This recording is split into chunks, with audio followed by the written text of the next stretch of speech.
Okay, so if you're sneezing, maybe coughing, blowing your nose right now, you could be sick. It could be winter allergies, or it could be Christmas that's causing your symptoms. Yeah, that's not to say you're allergic to Christmas, but many people find themselves with something loosely known as Christmas tree syndrome. And Dr. McGeorge is here with the cause and some solutions on this one. This is a real thing. It is, Karen and Devon, a very real thing. So this is interesting. I saw a recent news report about a family that accidentally brought a praying mantis egg case into their home on a live Christmas tree, and that released a ton of baby praying mantises. So this isn't as potentially horrifying as that, but Christmas tree syndrome is related to the same issue: unwelcome contaminants on both real and artificial trees.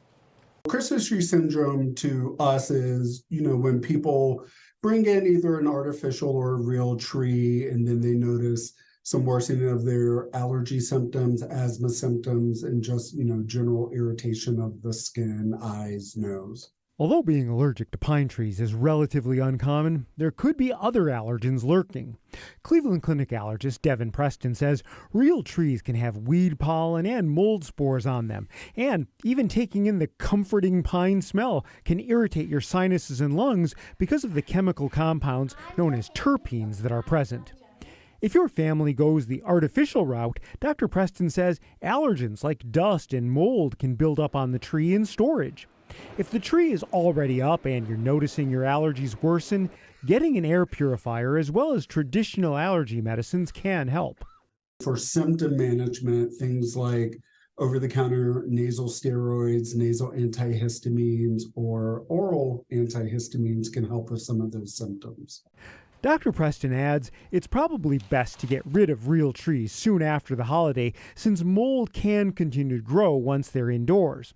Artificial trees and other holiday decorations should be stored in an airtight container to help keep them free of dust and mold.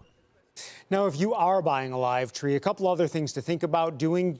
First, shake the tree vigorously to remove any loose debris. Second, weather permitting, rinse the tree with a hose and then let it dry thoroughly before bringing it indoors.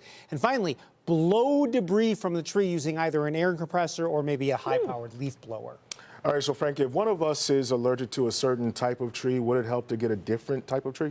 Well, it might. If you knew, for example, specifically that you were allergic to pine trees, getting a different type of tree might help. But most allergies from Christmas trees actually come from the mold spores that are on them. So before you commit to hunting down a different type of live tree, I'd actually make sure that it was a true tree allergy, or maybe just go with the artificial. Yeah. There you go. Gotcha. Thanks, Doc.